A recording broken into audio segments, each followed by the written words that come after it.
हटाया गया, उससे बैंकों को बड़ी सहूलियत हुई है, उनकी जो लेंडिंग की क्षमता है वो बढ़ी है। तो बैंक इस समय उनको रुपयों की मतलब कमी नहीं है लेंड करने के लिए। दूसरी बात यह है डिमांड की बात, उसमें हाउसिंग में एक अनिश्चयता बनी रहती थी, खास करके रियल्टी क्षेत्र जो है ये नियंत्रित नहीं था, रेगुलेटेड नहीं था। तो रेरा के आने के बाद से अभी की जो परियोजनाएं ली जा रही हैं, खास करके बड़े शहरों में टियर 2 टियर 3 सिटीज में भी, वो अब नियंत्रित हो रही हैं। इसलिए जो निवेशक हैं, जो घर खरीदना चाहते हैं, उनका विश्वास बढ़ा है, ट्रस्ट बढ़ा है। और अब तीसरी बात यह है कि बैंक जो जिस रेट पर उन्हें देती है हाउसिंग लोन, उसे कम करना चाहिए कि नहीं। तो इसका तो सरोकार है कि साहब उसमें सब्सिडी का एलिमेंट नहीं होना चाहिए मेरे ख्याल से, गरीब तबके को छोड़ करके, और उसमें वो डिपेंड करेगा मार्केट फोर्सेस पर कि क्या रेट बैंक का होना चाहिए, इन्फ्लेशन कहाँ पर है, और उस लिहाज से वो चलेगा।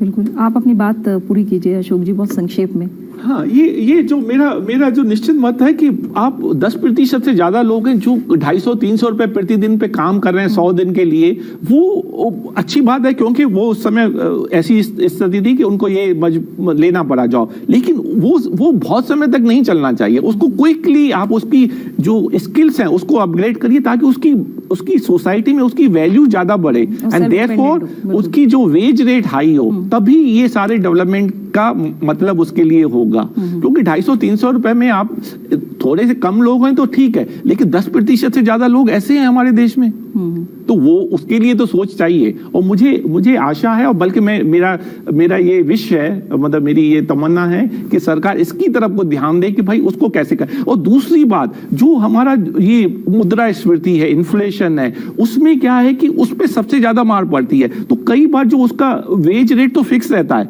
लेकिन वो अगर महंगाई ज्यादा हुई तो उसका रियल सेंस में वेज कम हो गया, तो ये कहाँ का औचित्य है। तो उसको भी, जैसे सरकारी मुलाजिम है, चाहे स्टेट के चाहे सेंटर के, उनका डीए से जुड़ा हुआ है, तो आप इसको हर 3 महीने 6 महीने में उसको रिवाइज करिए, जो एमजी नरेगा में वेज रेट तय की है, ताकि कम से कम वो न्यूट्रल तो रहे।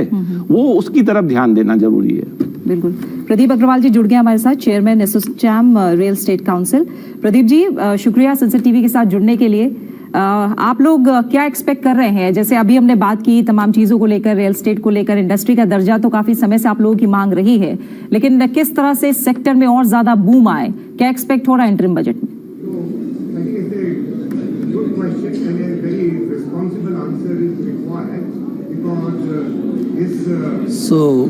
Thank you. सबसे पहले तो मैं ये कहूँगा कि आपने बिल्कुल ठीक कहा कि रियल एस्टेट जो सेक्टर है उसकी काफ़ी वक्त से डिमांड रही है कि उसको इंडस्ट्री का स्टेटस मिलना चाहिए, क्योंकि उसके बेनिफिट्स बहुत ज़्यादा हैं।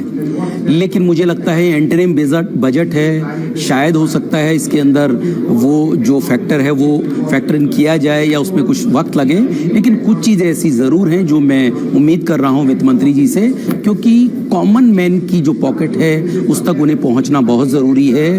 तो खास करके 2-3 चीज़ें ऐसी हैं जो रियल एस्टेट सेक्टर को और एक कॉमन मैन को कहीं ना कहीं रिलैक्स देंगी, जिसके अंदर खास करके जो एक सेक्शन 24 के अंडर एक जो इंटरेस्ट, जो होम लोन का इंटरेस्ट है उसके ऊपर मिलने वाली जो रिबेट है वो अभी 2 लाख रुपए है। मुझे लगता है उसको बढ़ाकर 5 लाख रुपए किया जाना चाहिए, जिससे डायरेक्टली उसकी इनकम पर इम्पैक्ट पड़ता है, उसको कहीं ना कहीं रिबेट मिलती है। और दूसरी बड़ी बात, हाउसिंग फॉर ऑल के तहत 2022 तक जो क्रेडिट लिंक सब्सिडी स्कीम थी उसको रोक दिया गया था। मुझे लगता है, मैं उम्मीद कर रहा हूं, जैसा पीछे कुछ 6 महीने में एक इंडिकेशन भी मिले हैं कि फिर से वो स्कीम किसी न किसी रूप में चालू हो सकती है, जिससे एक जो कॉमन मैन है उसको जो इंटरेस्ट के ऊपर मिलने वाली सब्सिडी है उसको बढ़ाया जा सके, और जिससे उसकी ईएमआई है उस पर बोझ कम किया जा सके। बिल्कुल। तो देखते हैं कि आखिर इंटरिम बजट है, जैसा आपने शुरू में भी कहा, उसमें क्या ये दोनों पॉइंट शामिल होंगे, इस पर जरूर नजर रहेगी। इसके अलावा जो तमाम चिंताएं बायर्स की तरफ से भी रही हैं प्रदीप जी, हम देखते हैं कि लगातार इसको रेगुलाइज करने की कोशिश हो रही है, समय पर लोगों को घर मिले इसकी भी कोशिश हो रही है। एक बायर के नजरिए से आप क्या सोच रहे हैं, क्या हो सकता है बजट?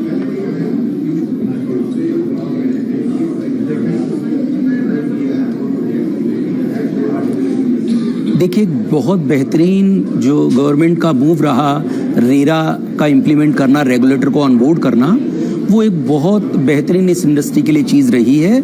2017 के बाद की अगर मैं बात करूं तो जितने भी प्रोजेक्ट 2017 के बाद लॉन्च हुए हैं उसमें से लगभग 90% प्रोजेक्ट डिलीवर हुए हैं। तो रेरा ने कहीं ना कहीं बायर्स के जो मन में एक कॉन्फिडेंस है वो बिल्टअप किया है।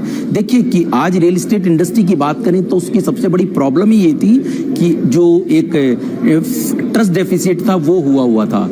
और पिछले 3 साल की अगर हम बात करें तो रियल एस्टेट इंडस्ट्री काफ़ी ज़्यादा बूम पर है।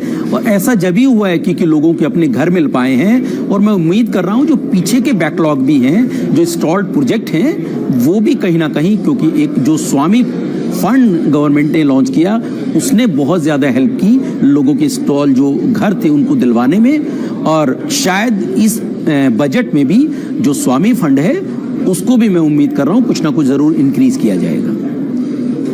एक अफोर्डेबल हाउसिंग की जो डेफिनेशन है उसमें बदलाव की भी मांग है क्या?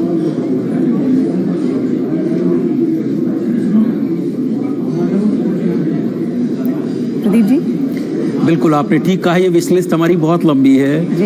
इसके अंदर देखिए, आज अगर अर्बन एरियाज की बात करें, मेट्रो सिटीज के सराउंडिंग की बात करें, सो जो घर हैं 45 लाख रुपए तक के, वो लेना कहीं ना कहीं असंभव की तरफ है।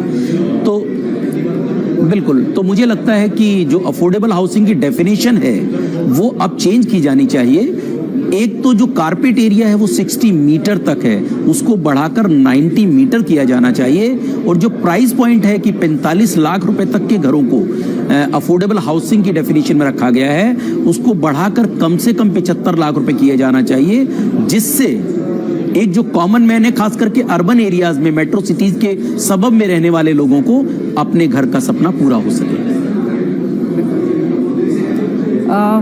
तमाम बातों का जिक्र यहाँ पर किया है जयंत जी। आप हमारे साथ बने रहिए प्रदीप जी, कुछ और बातों पर चर्चा के लिए हम आपके पास रुख करेंगे। जयंत जी, इस बीच रियल एस्टेट की तरफ भी चलेंगे, लेकिन थोड़ा सा मैं अगर ट्रेड को लेकर समझूं, क्योंकि WTO में बहुत कुछ आपने देखा है, समझा है, ट्रेड सरप्लस की तरफ हम चलते रहें, क्योंकि बहुत सारे रिफॉर्म्स इसको लेकर भी किए गए हैं कि एक्सपोर्ट इंपोर्ट का जो बैलेंस है वो अच्छा बने और एक सरप्लस की तरफ हम जाएं। चाहे वो MSME सेक्टर की बात हम कर लें, क्योंकि लगातार कोशिश है कि उनको भी हम डिजिटलाइज करके हम ज़्यादा से ज़्यादा एक्सपोर्ट को भी बढ़ावा दें। बहुत सारी कोशिशें हैं, बड़ी इंडस्ट्रीज़ की भी बात करें उस पर भी अपना फोकस है। इस दिशा में आप रिफॉर्म्स को कैसे देख रहे हैं और क्या इंटरिम बजट में कुछ और एक्सपेक्ट कर सकते हैं हम इसे लेकर? देखिए, इंटरिम बजट में शायद इस पर बहुत ज़्यादा जोर नहीं रहेगा, लेकिन ये एक प्रायोरिटी आइटम है सरकार के लिए। हमारी जो गुड्स का जो एक्सपोर्ट है उसमें अनफॉर्चुनेटली इस साल अभी तक जो आंकड़े आए हैं उसमें 6.5% का ह्रास हुआ है पिछले साल की बनिस्बत। तो इस साल शायद हम $450 बिलियन ना कर पाएं गुड्स के मामले में, उससे काफ़ी कम रहे। सर्विसेज में दूसरी ओर बहुत बढ़िया इस बार भी प्रॉस्पेक्ट्स हैं, और इस बार हम पिछले साल के बनिस्बत ज़्यादा हम सर्विसेज एक्सपोर्ट कर पाएंगे। यद्यपि विदेश में खास करके हमारे जो मुख्य बाजार हैं उनमें आर्थिक स्थिति अच्छी नहीं है जी। तो ये दूसरा बिंदु है। तीसरा बिंदु ये है कि हमारा करंट अकाउंट डेफिसिट जो है उसमें सिर्फ वो 1% ऑफ GDP तक सीमित रह गया है, उसमें नियंत्रण आया है। और हमारे जो इनवर्ड रेमिटेंसेस जो आते हैं उसमें हम नंबर 1 देश हैं, और उसमें करंट अकाउंट डेफिसिट को बैलेंस करने के लिए बहुत सहूलियत होती है। तो ये जब तक हमारे इनवर्ड रेमिटेंसेस आते जाएंगे तो हमें चिंता नहीं रहेगी। फॉरेन डायरेक्ट इन्वेस्टमेंट या फॉरेन इन्वेस्टमेंट्स ओवरऑल अगर हमारे आते रहें तो फिर हमें इस दिशा में जो हम कदम उठा रहे हैं एक्सपोर्ट्स को बढ़ावा देने के लिए, आगे बढ़ाने के लिए, वो तो जारी रहेंगे। लेकिन ये जो मामला है कि हमें एक आर्थिक दृष्टिकोण से एक शंका बनी रहती थी कि बैलेंस कैसे करेंगे, फॉरेन एक्सचेंज रिजर्व्स हमारे घट सकते हैं, वो उस चिंता से हम दूर रहेंगे। एक और चुनौती है व्यापार घाटा, उसको कैसे नियंत्रित करें, और व्यापार घाटा नियंत्रित करने के लिए हमारा एक्सपोर्ट बढ़ना चाहिए और इंपोर्ट घटना चाहिए। इंपोर्ट घटना चाहिए, उसके लिए लोग अलग अलग जो है नारे भी देते हैं, बायकॉट के लिए भी कहते हैं, लेकिन हम देखते हैं कि प्रधानमंत्री हमेशा सकारात्मक बात करते हैं, वो अपनी लकीर बड़ी खींचने की तरफ हमेशा ध्यान रखते हैं, और उन्होंने वोकल फॉर लोकल का जिक्र किया। क्या वोकल फॉर लोकल से कुछ परिदृश्य में बदलाव देख रहे हैं आप अशोक जी? बिल्कुल, देखिए ऐसा है कि जैसे आपने कहा कि बड़ी लकीर खींचने की बात हो रही है, इसका मतलब एक्सपोर्ट एक्सपेंड करिए और आत्मनिर्भर बनेंगे तो इंपोर्ट भी कम हो जाएगा और एक्सपोर्ट तो बढ़ेगा। तो मैं आपके माध्यम से एक चीज और बिंदु पे आपको टच करना चाहता हूं कि जो विकसित देश की परिभाषा है, कई लोग एक और मेहमान जुड़ गए हैं, हम एक बार उनकी तरफ चलते हैं, फिर आप अपनी बात पूरी कीजिएगा। अजीत गुलाबचंद जी हमारे साथ जुड़े हैं, चेयरमैन CII इंफ्रास्ट्रक्चर। अजीत जी बहुत बहुत शुक्रिया आपका संसद टीवी के साथ जुड़ने के लिए।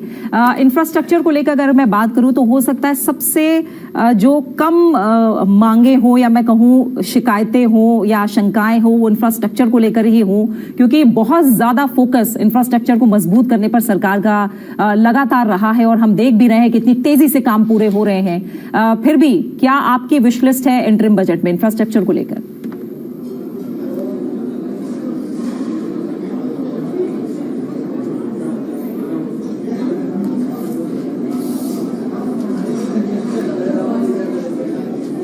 जी अजीत जी, आप सुन पा रहे हैं मुझे?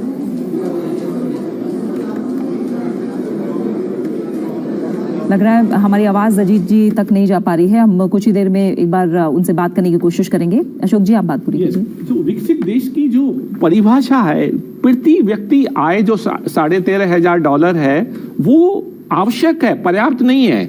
और पर्याप्त होने के लिए, विकसित के लिए एक कारण ये भी होना चाहिए, जो पैमाना है विकसित के लिए, कि आपका जो एक्सपोर्ट बेस है वो एकदम वाइड होना चाहिए, और उसके प्रयास वो भी एक विकसित बनाएगा। अर्थव्यवस्था पे उसका असर होगा, वो तो सर्वविदित है, लेकिन ये भी आवश्यक है विकसित देश बनने के लिए कि आपका जो एक्सपोर्ट है वाइड बेस। तो मेक इन इंडिया है एंड आत्मनिर्भर, ये दो चीजें साथ साथ मिलके हमें ये इस तरफ जाने देगा, और हम नेट एक्सपोर्ट, हमारा जो ट्रेड होगा, एक्सपोर्ट विल बी मोर, मतलब उससे अधिक होगा हमारे इंपोर्ट से, क्योंकि आत्मनिर्भर से आप कई चीजें स्वयं बना रहे हैं। और मेक इन इंडिया में हमारा ऐसा प्रोडक्ट बनना चाहिए क्वालिटी पे जीरो डिफेक्ट जिसे कहते हैं। उससे क्या होगा कि कहीं भी आप विदेश में जाएंगे, कहेंगे हाँ ये मेक इन इंडिया है, तो उस पर भरोसा रहेगा लोगों का कि हाँ भाई मेक इन इंडिया तो ये अच्छा प्रोडक्ट होगा, खरीद लीजिए।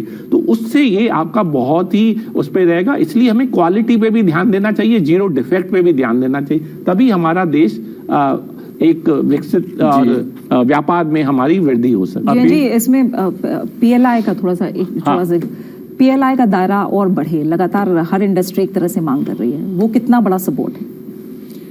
PLI जिन उद्योगों में PLI दी गई है शुरू के समय में, उसमें से मोबाइल फोन, इलेक्ट्रॉनिक्स, ये दोनों ने बहुत ही फायदा उठाया है। और हमारा जो निर्यात है, अगर मोबाइल फोन्स का देखें तो उसमें कई गुना बढ़ोतरी हुई है। तो बाकी सब क्षेत्र भी आगे आ रहे हैं, उसमें टेक्सटाइल्स और फार्मा और एक और क्षेत्र है जिसमें कुछ परिवर्तन की बात चल रही है, क्योंकि उसका दायरा कुछ सीमित था PLI स्कीम का, तो उसे और बढ़ाने की बात हो रही है। और नए नए क्षेत्र हैं जो मांग कर रहे हैं कि हमें भी PLI मिलनी चाहिए। फुटवेयर है, जेम्स एंड ज्वेलरी है, बहुत सारे क्षेत्र हैं जो अब उसमें दो बिंदु आते हैं। एक तो कि वो इन्वेस्टर के लिए कहाँ तक फायदेमंद होगा, इन द सेंस कि वो इन्वेस्टमेंट इंटेंसिव है कि नहीं। अगर जेम्स एंड ज्वेलरी की आप बात करें तो जेम्स एंड ज्वेलरी में हमारा इन्वेस्टमेंट बहुत ज़्यादा नहीं है। उसमें हम अधिकतर हम रफ डायमंड्स मंगवाते हैं, उनको पॉलिश करते हैं, उन्हें ज्वेलरी में सेट करते हैं और एक्सपोर्ट करते हैं। तो उसमें हमारा वैल्यू एडिशन एक्चुअली 10% से ज़्यादा नहीं है। 90% रफ डायमंड्स की ही कीमत है, जहाँ तक हमारी जानकारी है। तो जेम्स एंड ज्वेलरी भी एक सेक्टर है जिसमें निर्यात बहुत होता है, लेकिन उसमें आयात भी बहुत होता है रफ डायमंड्स का। बिल्कुल। तो और एक बार हम फिर से रुक करते हैं। अजीत गुलाबचंद जी हमारे साथ जुड़े हुए हैं, चेयरमैन CII इंफ्रास्ट्रक्चर। अजीत जी, आप मुझे सुन पा रहे हैं?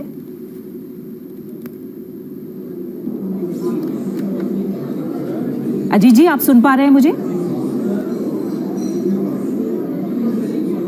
बिल्कुल। जयंत जी। जी, मैं कह रहा था कि कई क्षेत्र हैं, जैसे लेदर में और जेम्स एंड ज्वेलरी दोनों में रोजगार का सृजन काफी होता है, और इन दोनों में मांग जायज है। लेकिन लेदर में भी अगर आप देखेंगी तो इन्वेस्टमेंट इंटेंसिव नहीं है, लेदर में बहुत इन्वेस्टमेंट की जरूरत नहीं है। तो इसमें जो मीडियम टेक और हाई टेक हैं, जैसे इलेक्ट्रिक बैटरीज की बात है, या पहले हम और टेलीविजन स्क्रीन पर देख सकते हैं लोकसभा अध्यक्ष ओम बिरला अपने निवास से निकले उस समय की तस्वीरें हैं, और अपने निवास से निकलकर वो संसद भवन पहुंचे हैं। और अब कुछ ही मिनट शेष है जब वित्त मंत्री निर्मला सीतारमण अपना छठा बजट पेश करने वाली हैं। जी जैन जी। तो मैं कह रहा था कि जो आपके मीडियम टेक्नोलॉजी और हाई टेक्नोलॉजी वाले एरियाज हैं, जहां आने वाले दिनों में निर्यात की संभावना बढ़ेगी और उससे देश को फायदा होगा, इस तरह से उसमें PLI स्कीम को तुरंत लागू करना चाहिए या नई स्कीम देनी चाहिए। जहां तक लेबर इंटेंसिव सेक्टर्स हैं, वो चाहे लेदर हो, जेम्स एंड ज्वेलरी हो या अन्य कई हैं, उसमें भी जो उन्हें समर्थन की जरूरत है सरकार की ओर से, वो मिलना चाहिए। क्योंकि बेरोजगारी की समस्या दूर करने के लिए जरूरी है कि उनको प्रोत्साहन मिले। जैसे हमारा टेक्सटाइल्स एंड क्लोथिंग है, लेदर है, जेम्स एंड ज्वेलरी है, हैंडीक्राफ्ट्स है, इन सभी सेक्टर्स की मांगे अलग अलग हैं। क्योंकि कुछ ही मिनट का समय शेष है, जो है वित्त मंत्री बजट पेश करने वाली हैं। अशोक जी, जहां से हमने बात शुरू की थी कि वैश्विक परिदृश्य बहुत चुनौतीपूर्ण है, उसके बावजूद भी हमारी GDP 7% से ज्यादा रही है। बड़े और विकसित देशों की 2.5-3 के करीब ही जो है GDP सिमट कर रह गई है। इसकी वजह एक ये भी है कि हमारी अर्थव्यवस्था कहीं ना कहीं जो हमारा आंतरिक बाजार है, घरेलू बाजार है, उस पर आधारित है। हमारे तीज त्योहार, हमारे कार्यक्रम, हमारी शादी ब्याह, वो जो है बहुत जो है कहीं ना कहीं प्रभावित करती हैं हमारी अर्थव्यवस्था को। बिल्कुल, जो ये जैसे आपने कहा बिल्कुल ही सही कहा, मैं इससे 100% सहमत हूँ। तो ये अगेन वही बात है कि आपको इस पे ध्यान देना है कि आप जो किसान लोग हैं, जैसे 4 मैंने समूह की बात की, उसमें से एक किसानों का, उसकी आय पे उनके लिए उनकी बहुत सारी समस्याएं, उनको हमें एड्रेस करना होगा, उनको करना होगा, क्योंकि डिमांड वहां से जनरेट होती है, क्योंकि वो हमारा प्राइमरी सेक्टर है बेस में। अब जैसे आप एक छोटा सा आपको मैं उदाहरण के तौर स्पष्ट करूंगा कि अगर आप रॉकेट को लॉन्च करते हैं तो उसको टॉप से नहीं आग देते हैं, नीचे से देते हैं, तभी ऊपर जाएगा। तो ऐसे किसान हैं, हमारे बॉटम है, हमारी अर्थव्यवस्था में बिल्कुल नीचे हैं और वो दिखते नहीं है, लेकिन हमारी इमारत जो अर्थव्यवस्था की इमारत उसी पे ही बुलंद होगी। और इसलिए किसानों को हमें ज्यादा से ज्यादा उनको एम्पावर करना है। उनकी जो समस्याएं मंडी तक, बीज से बाजार तक, और उनकी आय पे ज्यादा ध्यान देना चाहिए, डाइवर्सिफिकेशन करना चाहिए। और फिर जो हमारा पानी की समस्या है वो बहुत विकट समस्या हो रही है, और उसको अगर अभी ध्यान नहीं दिया तो उसके लिए प्रॉपर जो डाइवर्सिफिकेशन बहुत जरूरी है। कि हम राइस इतना पानी लेता है, उसको हम एक्सपोर्ट करने लगते हैं और खुश होते हैं कि हाँ भाई हमारा एक्सपोर्ट बढ़ गया, लेकिन ये नहीं देखते कि उसमें पानी भी एक्सपोर्ट हो रहा है हमारा। बिल्कुल। तो अब कुछ ही पलों का वक्त है और तस्वीरों में भी हम लगातार देख रहे हैं, और करीब करीब 10 मिनट का वक्त जब कार्रवाई की शुरुआत होगी। और बजट सत्र में 1 तारीख काफी अहम दिन, जब अंतरिम बजट 2024 हम सामने देखेंगे। और जिस तरह से प्रधानमंत्री ने भी जिक्र किया था कि नारी वंदन से जो बजट है उसका आगाज होगा, तो राष्ट्रपति से जो औपचारिक मंजूरी है वो मिलने के बाद अब वित्त मंत्री निर्मला सीतारमन संसद भवन पहुंची हुई हैं। अभी थोड़ी देर पहले हमने तस्वीरें देखी, लोकसभा अध्यक्ष ओम बिरला भी संसद भवन पहुंच गए हैं। कुछ ही पलों का इंतजार है, और जैसा प्रतिबिंब हम लगातार कह भी रहे हैं कि अंतरिम बजट होगा, क्या इसमें बड़े ऐलान संभव है, तो इस पर तमाम जो विशेषज्ञ हैं यहाँ उन्होंने भी अपनी राय दी है, क्योंकि तुलना की जा रही है 2019 के अंतरिम बजट से, जब कुछ बड़े ऐलान हमने देखे थे जिनका सीधा सीधा फायदा किसानों को और एक बड़े तबके को हुआ था। तो देखना होगा कि आज बजट में किस तरह के ऐलान मुमकिन है। कुछ ही पलों में हम चलेंगे, लगातार हम तस्वीरें आपको दिखा भी रहे हैं। मैं चाहूंगी एक बार फिर से वो तस्वीरें हम दिखाएं जब राष्ट्रपति से मंजूरी मिली और नारी वंदन से ही आगाज हो रहा है बजट का। ये तस्वीरें प्रतिबिंब, जैसा मैंने कहा कि प्रधानमंत्री ने भी ये बात कही, वित्त मंत्री निर्मला सीतारमन, नारी शक्ति आज हम देखेंगे जो बजट पेश करेंगी वित्त मंत्री निर्मला सीतारमन। राष्ट्रपति के अभिभाषण से बजट सत्र की शुरुआत हुई। राष्ट्रपति द्रौपदी मुर्मू ने कल जो अभिभाषण दिया उसमें तमाम बड़ी बातें सरकार की उपलब्धियों को लेकर कही गई। सरकार का फोकस आगे क्या रहेगा, किस तरह का रोड मैप होगा, ये बातें भी तमाम निकल कर आई हैं। तो आज बजट, कुछ ही पलों का इंतजार। और एक उपलब्धि जो है वो उसकी चर्चा हम लोग नहीं कर पाए हैं, उसका जिक्र आपने कर दिया है कि रॉकेट में नीचे से आग लगाई जाती है। अंतरिक्ष के क्षेत्र में भारत एक शक्ति बनकर उभरा है और हमारी इकोनॉमी में, हमारी अर्थव्यवस्था में वो जो है खासा इनपुट दे रहा है। कितना महत्वपूर्ण पड़ाव, इस बिंदु पर हम लोग बात करेंगे और उसके बाद चलेंगे और सीधे बिल्कुल जो अंतरिक्ष में हमारी जो उपलब्धि है ना वो पिछले 60 सालों में नहीं हुई, जो पिछले 10 सालों में हुई है या 60-65 साल में नहीं हुई है, वो उतनी ही है। और उसपे सरकार, उसपे भी चौमुखी विकास हो रहा है। तो ये अंतरिक्ष में वो एक बड़ा, क्योंकि ये हमारा दूरगामी परिणाम होंगे कि उसकी जो, उससे जो आपके फाइंडिंग आएंगे, उसमें जो इन्वेस्टमेंट हो रहा है वो आपको बहुत अच्छा रिटर्न दे जाएगा। मुझे लग रहा है स्पेस की जब हम बात करते हैं अशोक जी, तो उपलब्धियां भी एक छोटा वर्ड हो जाता है उसके आगे। बहुत छोटा वर्ड है उसका। हाँ। कोई शब्द मुझे नहीं सूझता है, लेकिन क्योंकि कोई और अच्छा वर्ड नहीं आ रहा है तो मैं उपलब्धि ही कहूंगा। बहुत, और वो बहुत ही गौरवान्वित करता है। और उसके अलावा जो हमारे रिसर्च में, हमारा और इन्वेस्टमेंट में, उसमें सब में वो एक उसका असर होगा। और मल्टीप्लायर इफेक्ट मेनी टाइम्स है, वो आप सोच भी नहीं सकते हैं कि कितना हमारा इसके होगा। और हमारा बड़ा अकेला ऐसा देश है, बहुत सारी उपलब्धियां की है जो अंतरिक्ष में किसी देश ने नहीं। और जिस तरीके से अंतरिक्ष के क्षेत्र में हम लोगों ने उड़ान भरी है, हमारा जो आज अंतरिम बजट आज पेश होने वाला है, वित्त मंत्री निर्मला सीतारमण जो कुछ ही देर में पेश करने वाली हैं, वो हमारी अर्थव्यवस्था में भी एक पंख लगाते और एक नई उड़ान जो है इस देश को मिल पाए, हम यही आशा करते हैं। आप दोनों विशेषज्ञ आए और बहुत सारे बिंदु पर प्रकाश डाला। बहुत बहुत धन्यवाद। बहुत बहुत शुक्रिया। बहुत बहुत शुक्रिया। तो कुछ ही पलों में संसद की कार्रवाई शुरू होगी, उसका सीधा प्रसारण आप संसद टीवी पर देख सकेंगे। बजट वित्त मंत्री निर्मला सीतारमण पेश करने वाली हैं। बने रहिए संसद टीवी के साथ। लगातार जो संसद की कार्रवाई है वो उसका सीधा प्रसारण आप संसद टीवी पर देख पाएंगे।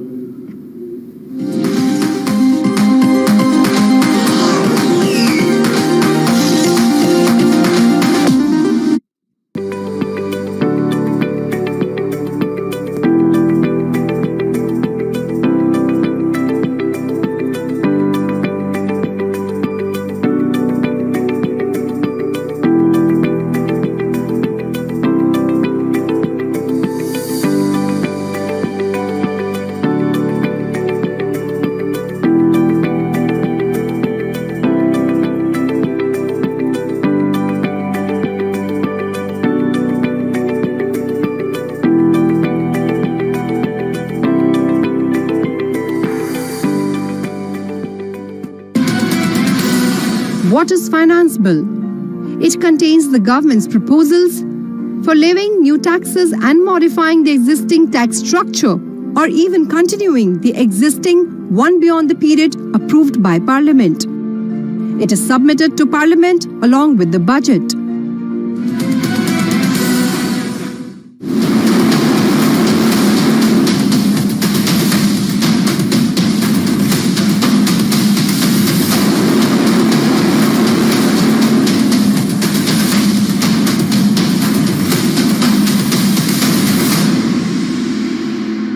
Bharat installed renewable energy capacity में विश्व में चौथे नंबर पर है।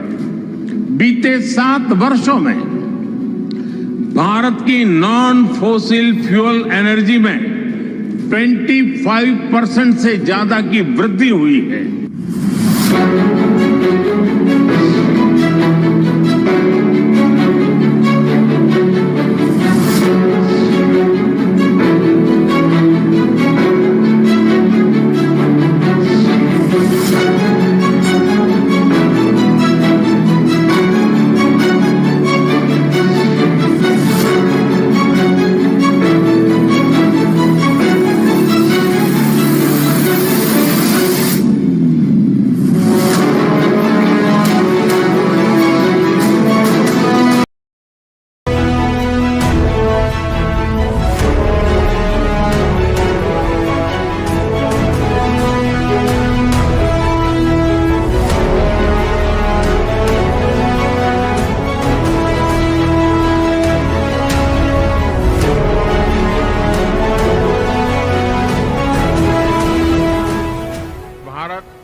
लीड ले रहा है वो है ग्रीन हाइड्रोजन का।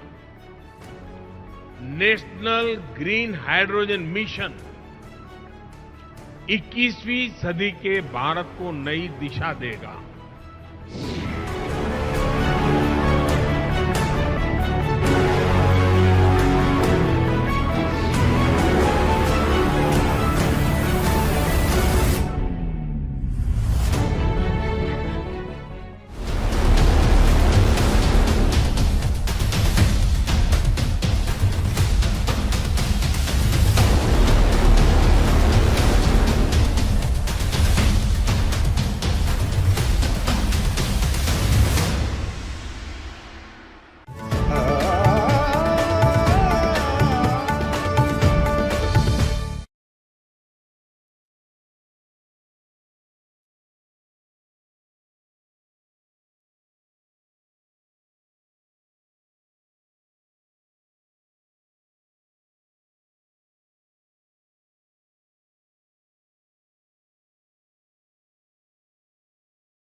माननीय सभासदों, माननीय अध्यक्ष जी,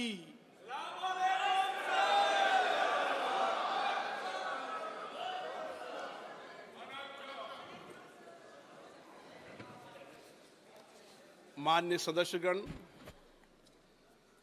आपको बुलेटिन भाग 2 के माध्यम से पहले ही सूचित किया गया है कि माननीय वित्त मंत्री जी के बजट भाषण की प्रतियां आपको हार्ड कॉपी के रूप में उपलब्ध कराई जाएगी।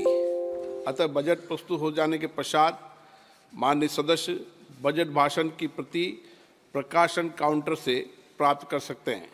आपको ये भी सूचित किया जाता है कि माननीय मंत्री द्वारा बजट प्रस्तुत किए जाने के पश्चात उसे मेंबर पोर्टल पर भी उपलब्ध करा दिया जाएगा। माननीय वित्त मंत्री जी,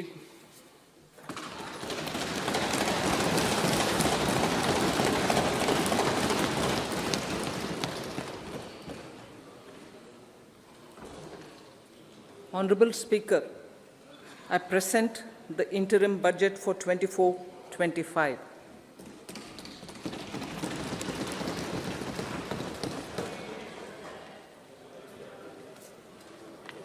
The Indian economy has witnessed profound positive transformation in the last 10 years. The people of India are looking ahead to the future with hope and optimism. With the blessings of the people, when our government, under the visionary and dynamic leadership of Honorable Prime Minister Shri Narendra Modi, assumed office in 2014, the country was facing enormous challenges.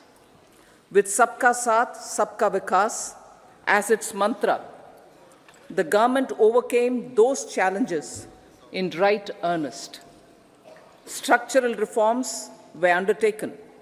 Pro-people programs were formulated and implemented promptly. Conditions were created for more opportunities for employment and entrepreneurship. The economy got a new vigor. The fruits of development started reaching the people at scale.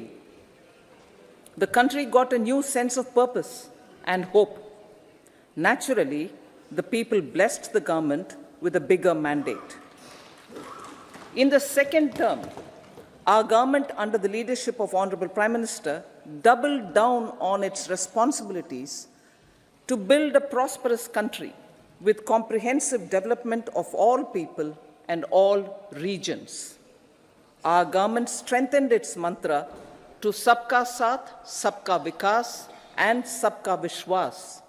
Our development philosophy covered all elements of inclusivity, namely social inclusivity through coverage of all strata of the society, and geographical inclusivity through development of all regions of the country.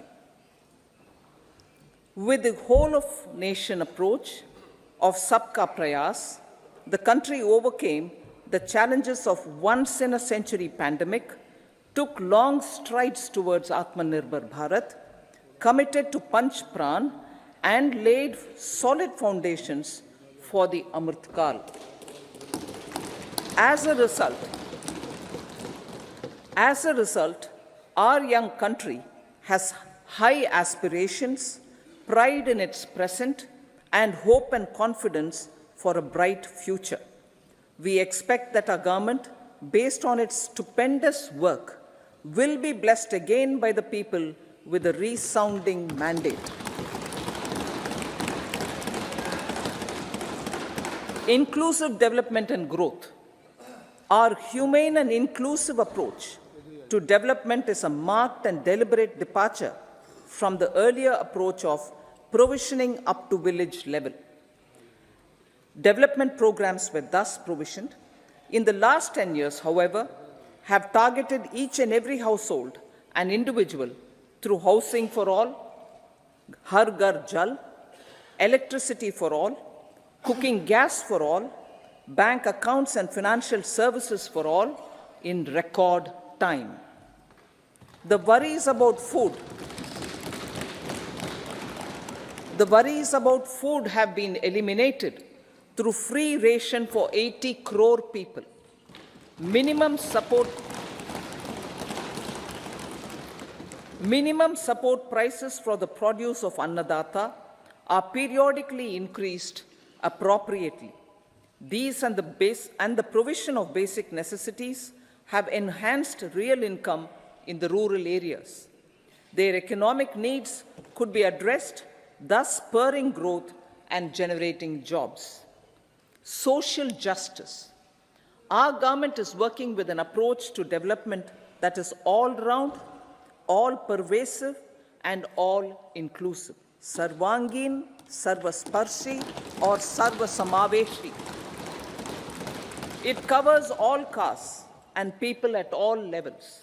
We are working to make India a Vikasit Bharat by 2047. For achieving that goal, we need to improve people's capability and empower them. Previously, social justice was mostly a political slogan. For our government, social justice is an effective and necessary governance model. The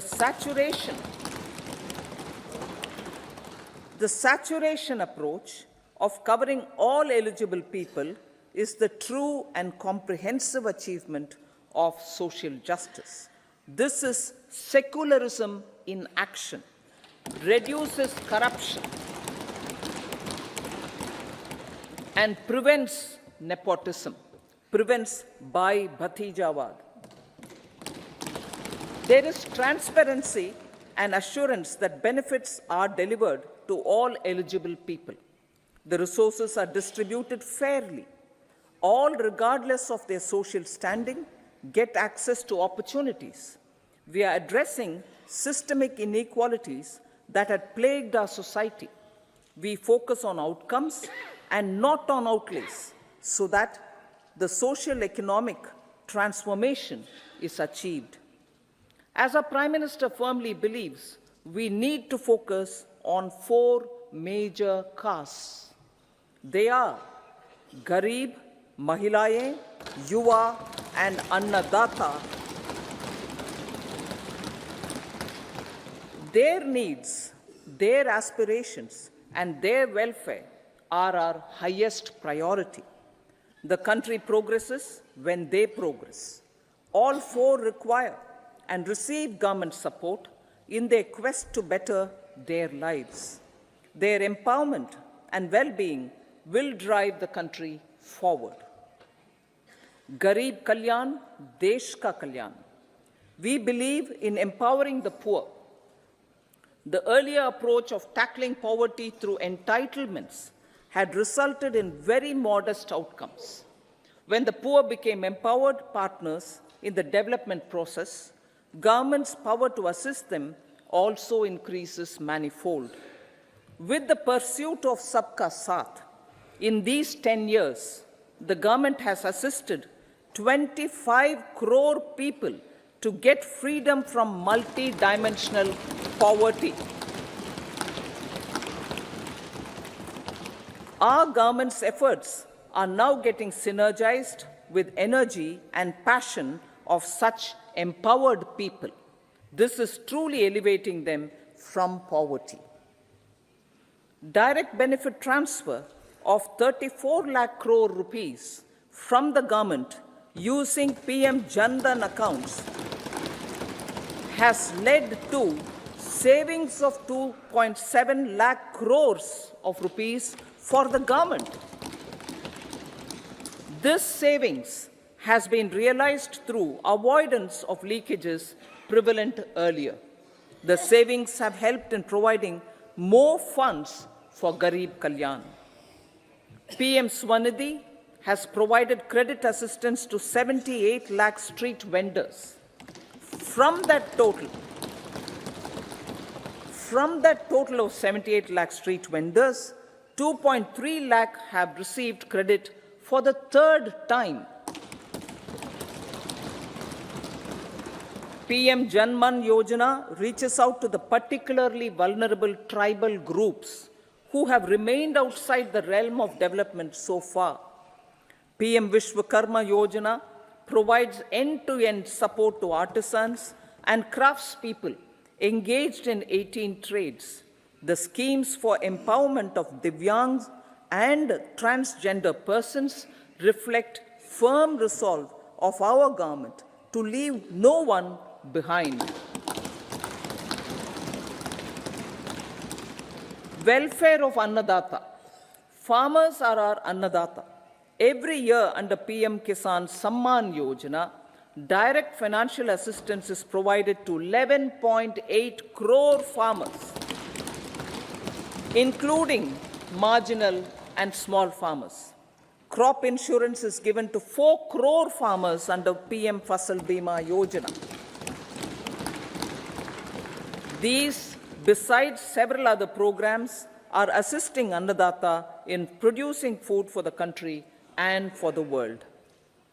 Electronic National Agricultural Market has integrated 1,361 mandis and is providing services to 1.8 crore farmers with trading volume of 3 lakh crores of rupees. The sector is poised for inclusive, balanced, higher growth and productivity. These are facilitated from farmer-centric policies, income support, coverage of risks through price and insurance support, promotion of technologies and innovations through startups. empowering the Amrit PD, the Yuva. Our prosperity depends on adequately equipping and empowering the youth. The National Education Policy 2020 is ushering the transformational reforms.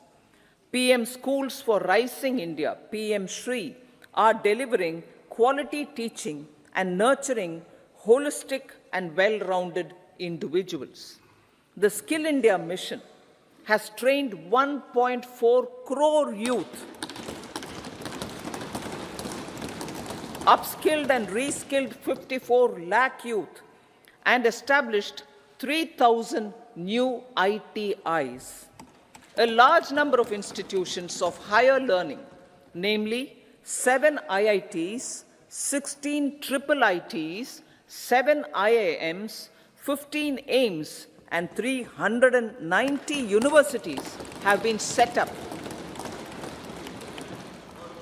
PM Mudra Yojana has sanctioned 43 crore loans aggregating to 22.5 lakh crores of rupees for entrepreneurial aspirations of our youth. Besides that, Fund of Funds, Startup India, and Startup Credit Guarantee schemes are assisting our youth. They are also becoming Rozgar Data.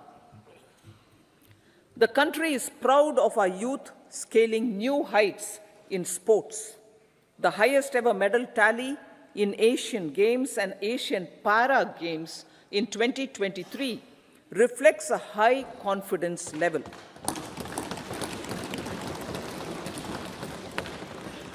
Chess prodigy and our #1 ranked player Pragnananda put up a stiff fight against the reigning world champion Magnus Carlsen in 2023. Today, India has over 80 chess grandmasters compared to little over 20 in 2010. Momentum for Nari Shakti. The empowerment of women through entrepreneurship, ease of living, and dignity for them has gained momentum in these 10 years. 30 crore Mudra Yojana loans have been given to women entrepreneurs. Female enrollment in higher education has gone up by 28% in 10 years. In STEM courses, girls and women constitute 43% of enrollment, one of the highest in the world. All these measures are getting reflected in the increasing participation of women in workforce. Making triple talaq illegal, reservation of 1/3 seats for women in the Lok Sabha and state assemblies, and giving over 70% houses under PM Awas Yojana in rural areas to women, and giving over 70% houses under PM Awas Yojana in rural areas to women as sole or joint owners have enhanced their dignity. Exemplary track record of governance, development, and performance.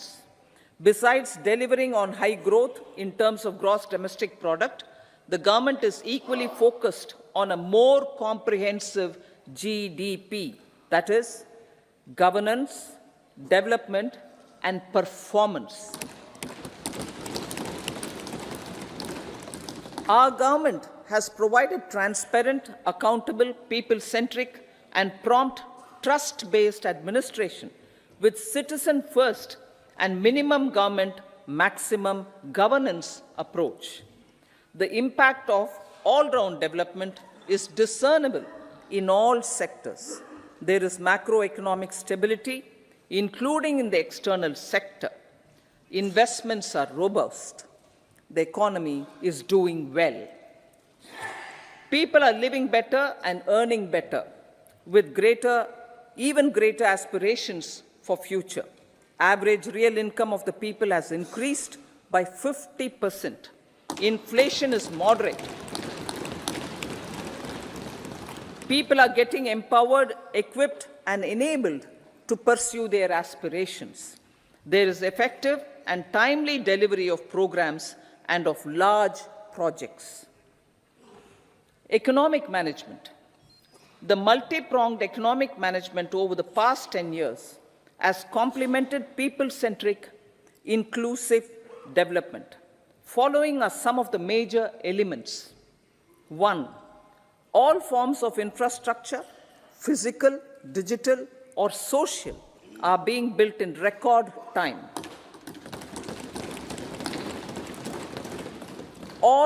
Number 2, all parts of the country are becoming active participants in economic growth.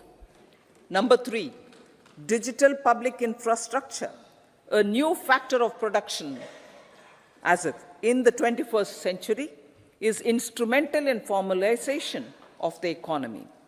Number 4, goods and services tax has enabled one nation, one market, one tax. Tax reforms have led to deepening and widening of tax base.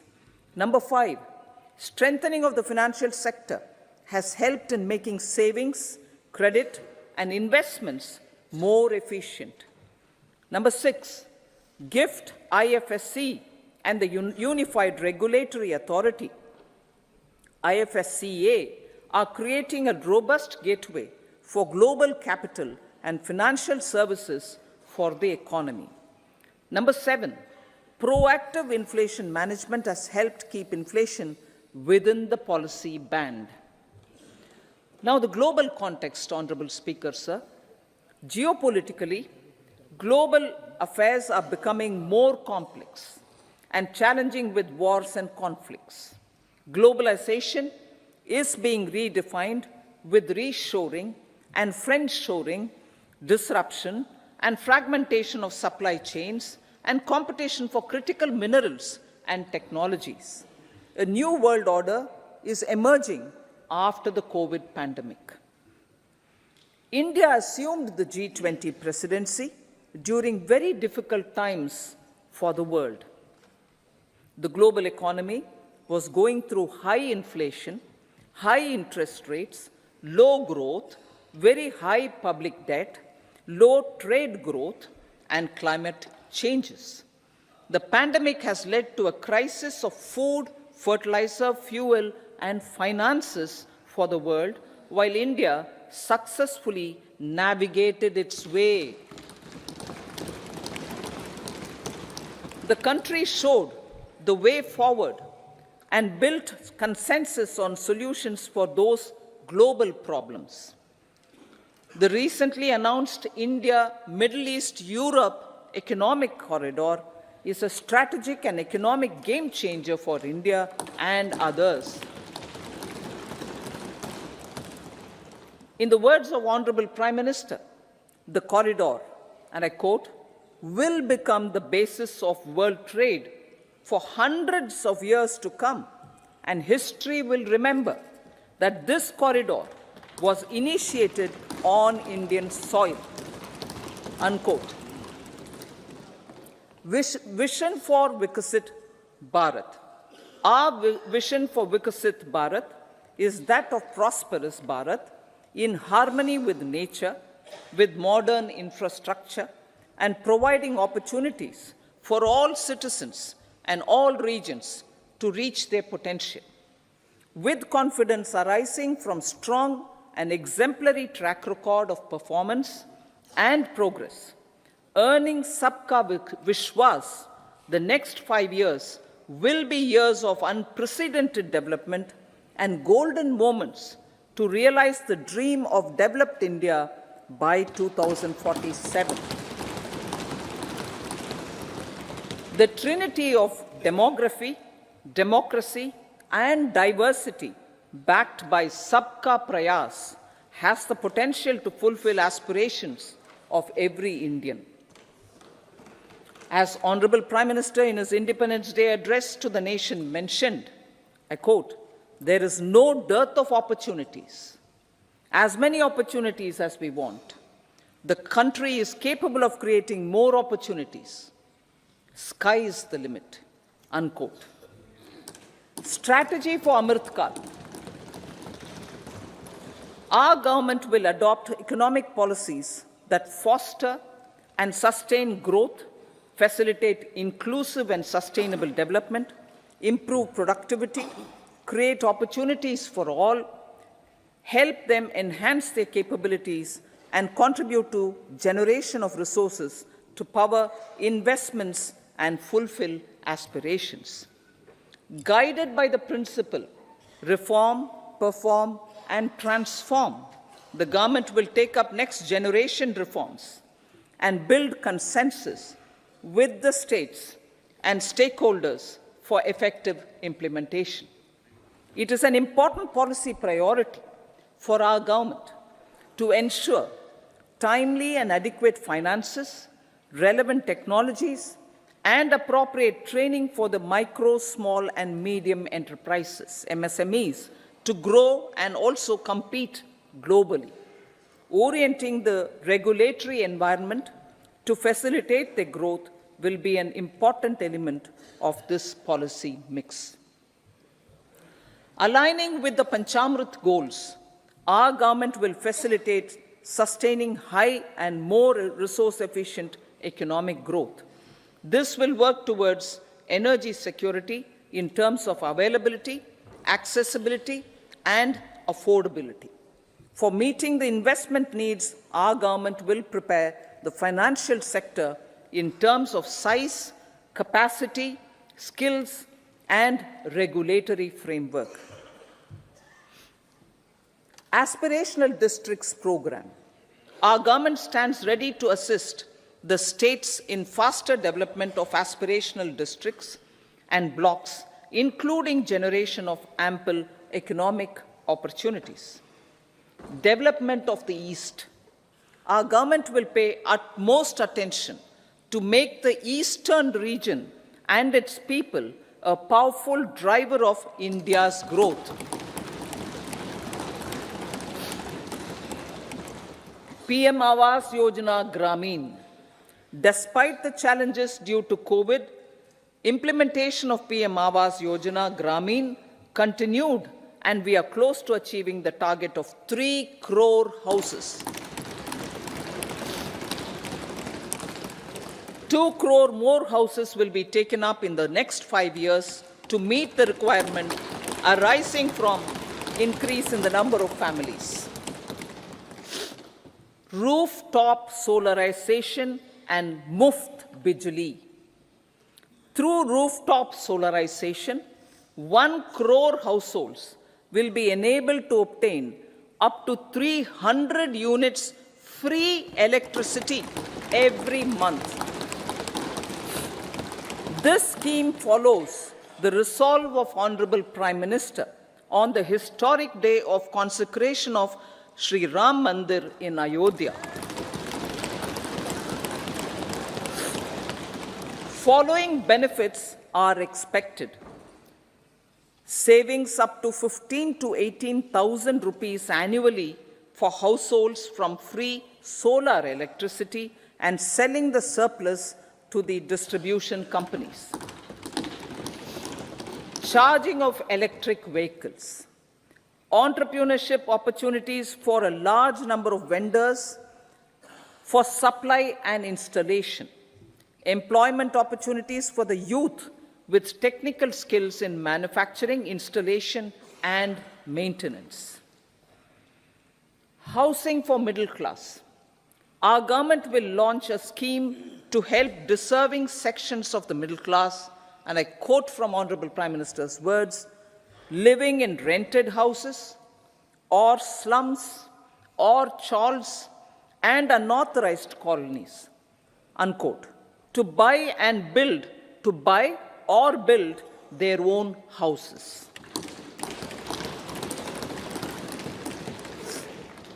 Medical colleges. Several youth are ambitious to get qualified as doctors. They aim to serve our people through improved healthcare services. Our government plans to set up more medical colleges by utilizing the existing hospital infrastructure under various departments. A committee for this purpose will be set up to examine the issues and make relevant recommendations. Cervical cancer vaccination. Our government will encourage vaccination for girls in the age group of 9 to 14 years for prevention of cervical cancer. Maternal and child health care. Various schemes for maternal and child care will be brought under one comprehensive program for synergy in implementation. Upgradation of Anganwadi centers under Saksham Anganwadi and Poshan 2.0 will be expedited for improved nutrition delivery, early childhood care and development. The newly designed You-Win platform for managing immunization and intensified efforts of Mission Indradhanush will be rolled out expeditiously throughout the country. Ayushman Bharat. Healthcare cover under Ayushman Bharat scheme will be extended to all ASHA workers, to all Anganwadi workers and helpers. Agriculture and food processing. The efforts of value addition in agriculture sector and boosting farmers' incomes will be stepped up. Pradhan Mantri Kisan Sampada Yojana has benefited 38 lakh farmers and generated 10 lakh employment. Pradhan Mantri Formalization of Micro Food Processing Enterprises Yojana has assisted 2.4 lakh SHGs and 60,000 individuals with credit linkages. Other schemes are complementing the efforts for reducing post-harvest losses and improving productivity and incomes. For ensuring faster growth of the sector, our government will further promote private and public investment in post-harvest activities, including aggregation, modern storage, efficient supply chains, primary and secondary processing and marketing and branding. Nano DAP. After the successful adoption of nano urea, application of nano DAP on various crops will be expanded in all agroclimatic zones. Atmanirbhar Oil Seeds Abhiyan. Building on the initiative announced in 2022, a strategy will be formulated to achieve Atmanirbharta for oil seeds such as mustard, groundnut, sesame, soya bean, and sunflower. This will cover research for high-yielding varieties, widespread adoption of modern farming techniques, market linkages, procurement, value addition, and crop insurance. Dairy development. A comprehensive program for supporting dairy farmers will be formulated. Efforts are already on to control foot and mouth disease. India is the world's largest milk producer with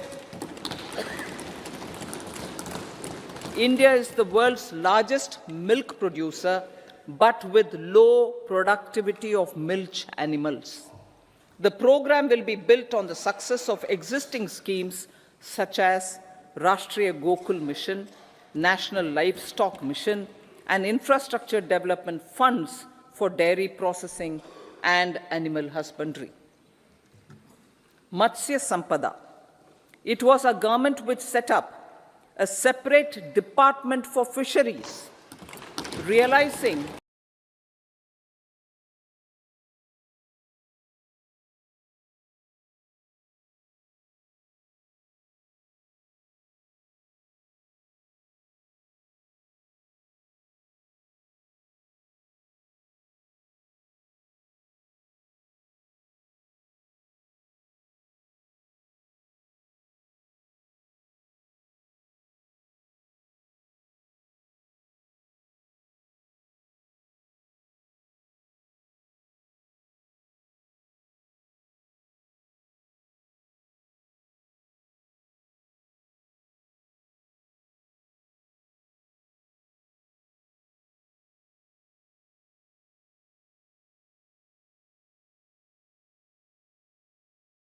funds for dairy processing and a separate department for fisheries, realizing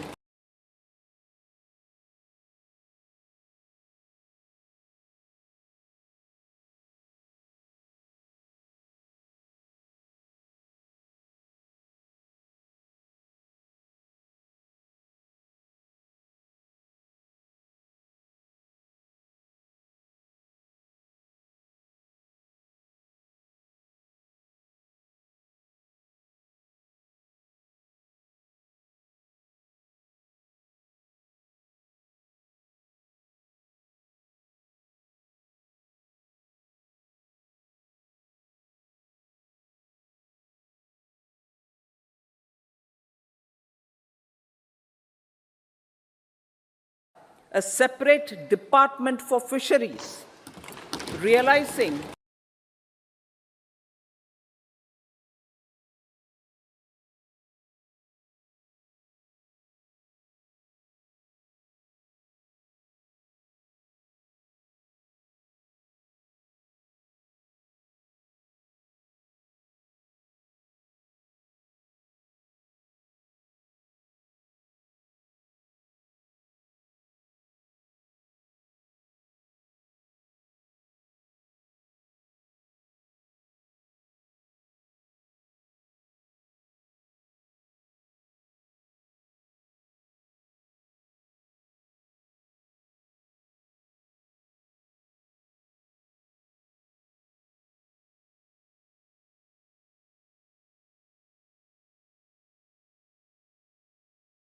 a separate department for fisheries, realizing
infrastructure development.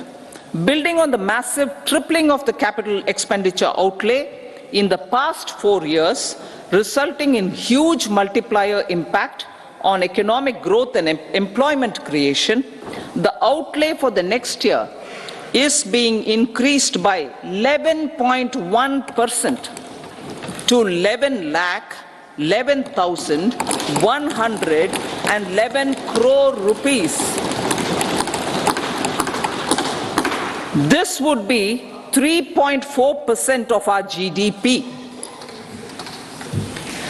Railways. 3 major economic railway corridor programs will be implemented. These are energy, mineral and cement corridor. Number 2, port connectivity corridors. And number 3, high traffic density corridors. The projects have been identified under the PM Gati Shakti for enabling multimodal connectivity. They will improve logistics efficiency and reduce cost. The resultant decongestion of the high traffic corridors will also help in improving operations of passenger trains, resulting in safety and higher travel speed for passengers. Together with dedicated freight corridors, these 3 economic corridor programs will accelerate our GDP growth and reduce logistic costs.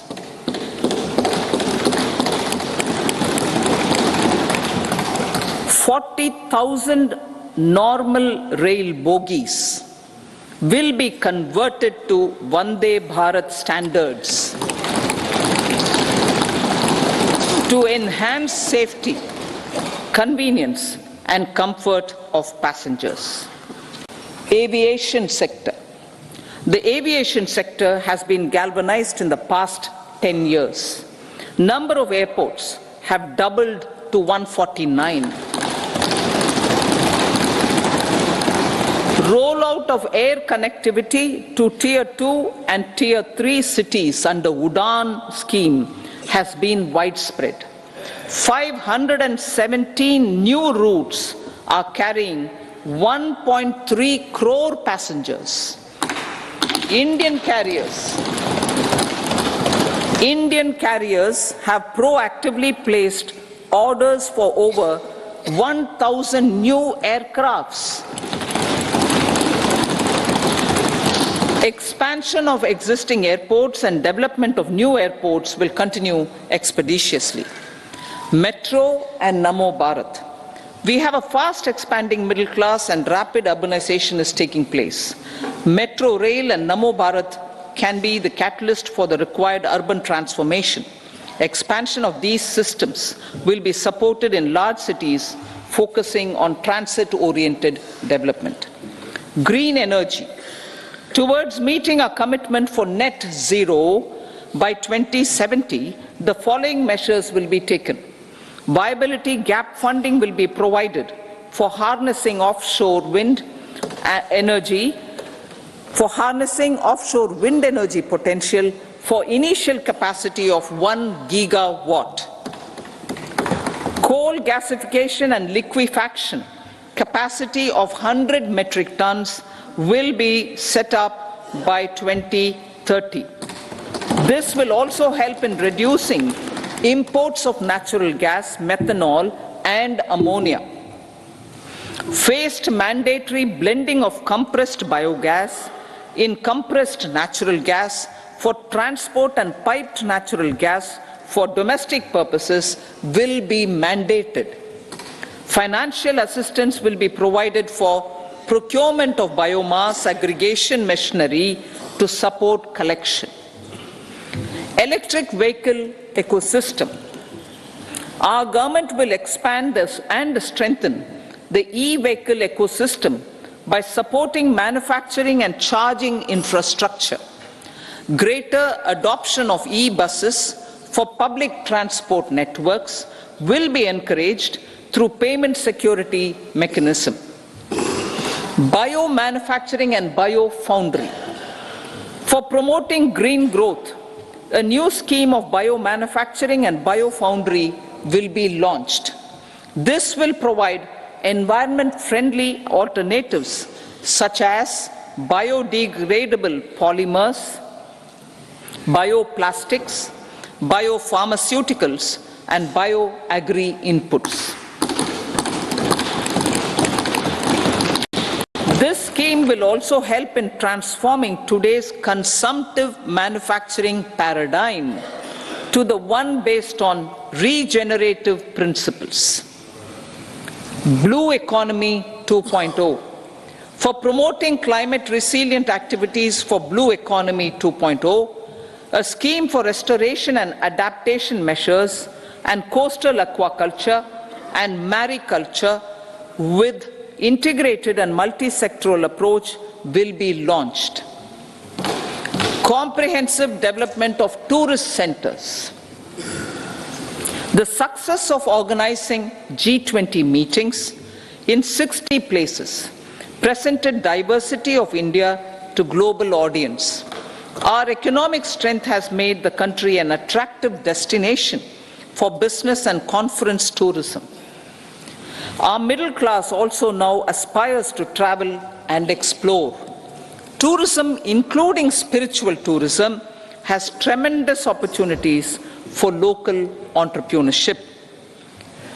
States will be encouraged to take up comprehensive development of iconic tourist centers, branding and marketing them at global scale. A framework for rating of the centers based on quality of facilities and services will be established. Long-term interest-free loans will be provided to states for financing such development on matching basis.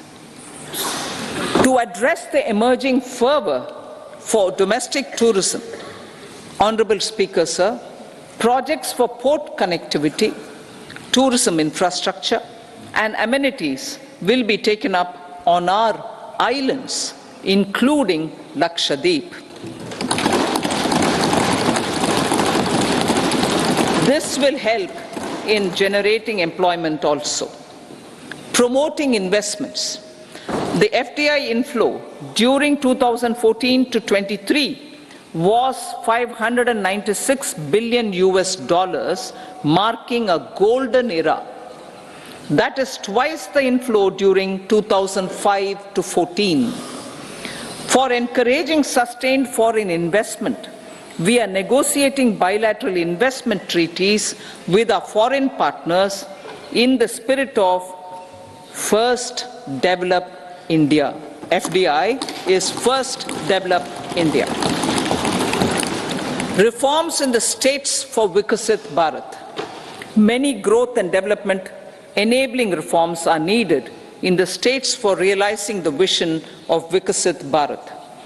A provision of 75,000 crore rupees as 50-year interest-free loan is proposed this year to support those milestone-linked reforms by the state governments. Societal changes. The government will form a high-powered committee for an extensive consideration of the challenges arising from fast population growth and demographic changes. The committee will be mandated to make recommendations for addressing these challenges comprehensively in relation to the goal of Vikasit Bharat. Amrit Kal as Kartavya Kal. Our government stands committed to strengthening and expanding the economy with high growth and to create conditions for people to realize their aspirations. Honorable Prime Minister, in his Independence Day address to the nation in the 75th year of our Republic, said, and I quote, "We commit ourselves to national development with new inspirations, new consciousness, new resolutions as the country opens up immense possibilities and opportunities. It is our Kartavya Kal." Unquote. Every challenge of the pre-2014 era was overcome through our economic management and our governance. These have placed the country on a resolute path of sustained high growth. This has been possible through right policies, true intentions, and appropriate decisions. In the full budget in July, Honorable Speaker, our government will present a detailed roadmap for our pursuit of Vikasit Bharat.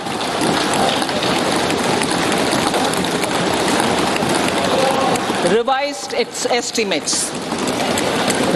estimates of 2023-24. The revised estimate of the total receipts other than borrowings is 27.56 lakh crores of rupees, of which the tax receipts are 23.24 lakh crore rupees. The revised estimate of total expenditure is 44.90 lakh crore rupees. The revenue receipts at 30.03 lakh crore rupees are expected to be higher than the budget estimate, reflecting strong growth momentum and formalization in the economy. The revised estimate of the fiscal deficit is 5.8% of GDP, improving on the budget estimate, notwithstanding moderation in the nominal growth estimates. Budget estimates for 2024-25. Coming to the year 2024-25, the total receipts other than borrowings and total expenditure are estimated at 30.80 and 47.66 lakh crore rupees respectively. The tax receipts are estimated at 26.02 lakh crore rupees. The scheme of 50-year interest-free loan for capital expenditure to states will be continued this year with an outlay of 1.3 lakh crore rupees. We continue on the path of fiscal consolidation, as announced in my budget speech of 2021-22, to reduce fiscal deficit below 4.5% by 25-26. The fiscal deficit in 2024-25 is estimated to be 5.1% of GDP, adhering to that path. So the gross and net market borrowings through dated securities during 24-25 are estimated at 14.13 lakh crore rupees and 11.75 lakh crore respectively. Both will be less than that in 23-24. Now that the private investments are happening at scale, the lower borrowings by the central government will facilitate larger availability of credit for the private sector. Vote on account. I'll be seeking vote on account approval of the Parliament through the appropriation bill for a part of the financial year 2024-25. I will now move to Part B. Honourable Speaker, sir, over the last 10 years, the direct tax collections have more than trebled and the return filers swelled 2.4 times. I would like to assure the taxpayers that their contributions have been used wisely for the development of the country and welfare of its people. I appreciate the taxpayers for their continued support. The government has reduced and rationalized tax rates. Under the new tax scheme, there is now no tax liability for taxpayers with income up to 7 lakh rupees, up from 2.2 lakh rupees in the financial year 2013-14. The threshold for presumptive taxation for retail businesses was increased from 2 crores to 3 crores. Similarly, the threshold for professionals eligible for presumptive taxation was increased from 50 lakh rupees to 75 lakh rupees. Also, corporate tax rate was decreased from 30% to 22% for existing domestic companies and to 15% for certain new manufacturing companies. Honourable Speaker, sir, in the last 5 years, our focus has been to improve taxpayer services. The age-old jurisdiction-based assessment system was transformed with the introduction of faceless assessment and appeal, thereby imparting greater efficiency, transparency, and accountability. Introduction of updated income tax returns, a new Form 26AS, and pre-filling of tax returns have made filing of tax returns simpler and easier. Average processing time of returns has been reduced from 93 days in the year 2013-14 to a mere 10 days this year, thereby making refunds faster. Indirect taxation. By unifying the highly fragmented indirect tax regime in India, the GST has reduced the compliance burden on trade and industry. The industry has acknowledged the benefits of GST. According to a recent survey, conducted by a leading consulting firm, 94% of industry leaders view the transition to GST as largely positive. According to 80% of the respondents, it has led to supply chain optimization, as elimination of tax arbitrage and octroi has resulted in disbanding of checkposts at the state and city boundaries.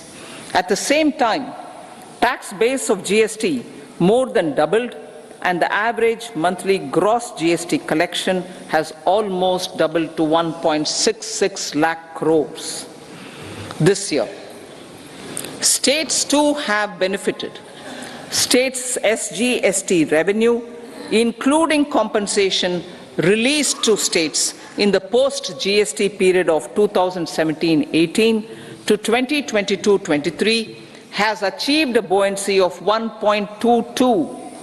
In contrast, the tax buoyancy of state revenues from subsumed taxes in the pre-GST four-year period of 2012-13 to 2015-16 was a mere 0.72. The biggest beneficiaries are consumers, as reduction in logistic cost and taxes have brought down prices of most goods and services.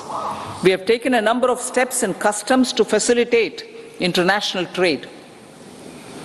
As a result, the import release time declined by 47% to 71 hours at inland container depots, by 28% to 44 hours at air cargo complexes, and by 27% to 85 hours at seaports over the last 4 years since 2019, when the national time release studies were first acted.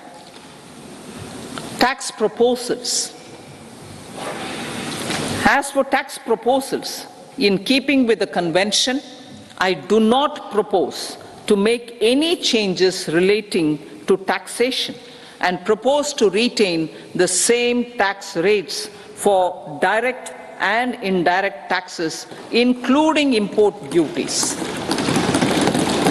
However, certain tax benefits to startups and investments made by sovereign wealth or pension funds, as also tax exemption on certain income of some IFSC units, are expiring on 31/3/2024.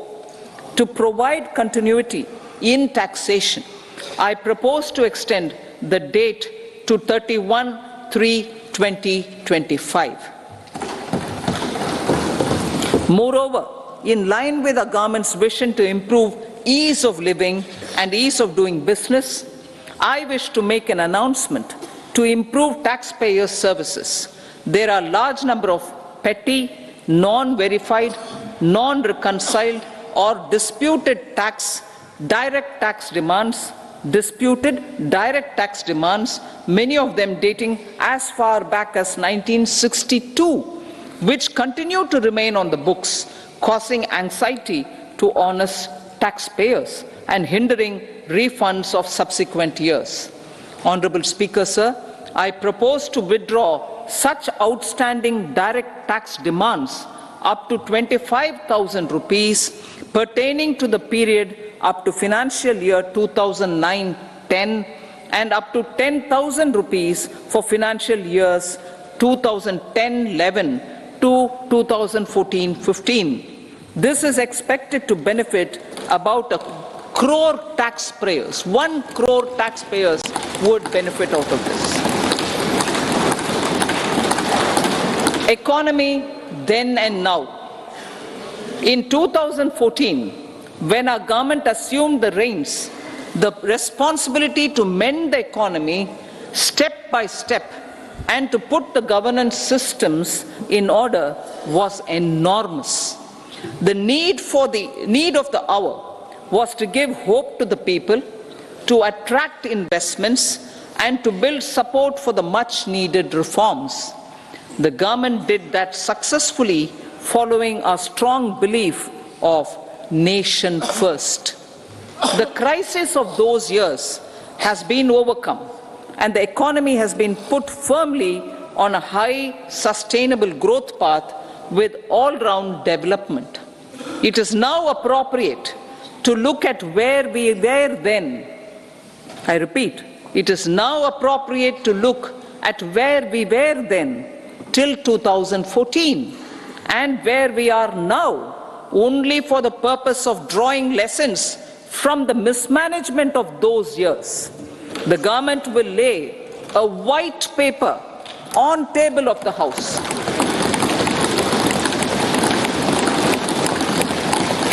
The exemplary track record of governance, development and performance, effective delivery and Jan Kalyan has given the government trust, confidence and blessings of the people to realize whatever it takes, the goal of Vikasit Bharat with good intentions, true dedication and hard work in the coming years and decades.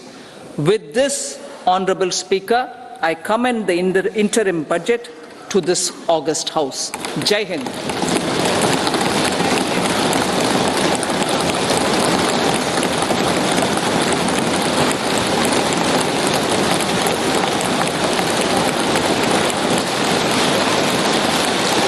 Item number 2 Shrimati Nirmala Sitharaman ji.